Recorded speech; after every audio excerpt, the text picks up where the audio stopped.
रक्षा मंत्री राजनाथ सिंह रविवार को हैदराबाद के बाहरी इलाके में वायुसेना अकादमी में संयुक्त स्नातक परेड के दौरान मौजूद रहे। रक्षा मंत्री परेड के मुख्य अतिथि और समीक्षा अधिकारी आरओ थे। उन्होंने सफलतापूर्वक अपना परीक्षण पूरा करने के लिए स्नातक फ्लाइट कैडेटों को राष्ट्रपति कमीशन से सम्मानित किया।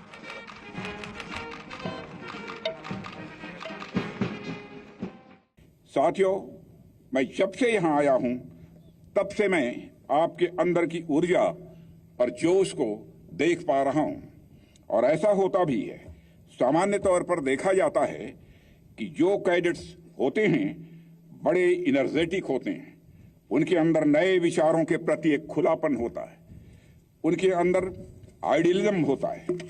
लेकिन साथ ही मैंने अपने 50 वर्षों के सार्वजनिक जीवन के अनुभव में यह बात भी देखी है कि चाहे वह आर्म फोर्सेस हो, राजनीति हो, कला हो या फिर कोई और सार्वजनिक क्षेत्र हो, जैसे जैसे आप वास्तविकता के धरातल पर आगे बढ़ते जाते हैं, वैसे वैसे कुछ लोगों के अंदर का आइडियलिज्म यह धुंधला पड़ने लगता है।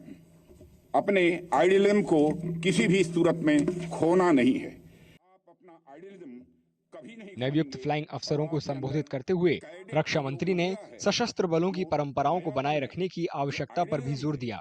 वो हमेशा आर्म फोर्सेस में ट्रेडिशन बहुत ही महत्वपूर्ण होता है, क्योंकि यह टाइम टेस्टेड होती है। एक लंबे समय तक इसने यूजफुल पर्पज को सर्व किया होता है, इसलिए ट्रेडिशन को उचित महत्व देना यह भी अति आवश्यक है।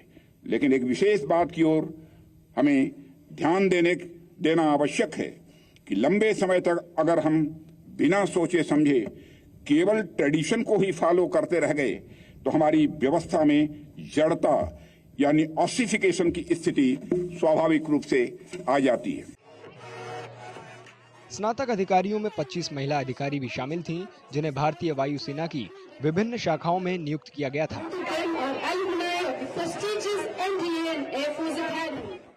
What is your department? Are you in the air traffic? It is the logistics branch.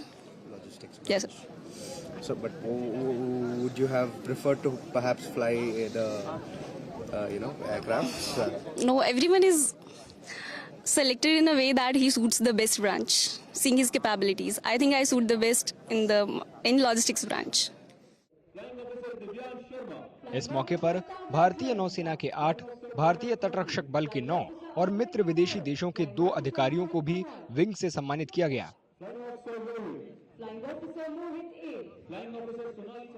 Sir, I have always heard the stories of my great grandfather, and then that stories was becoming reality when my Mamaji joined Indian Army.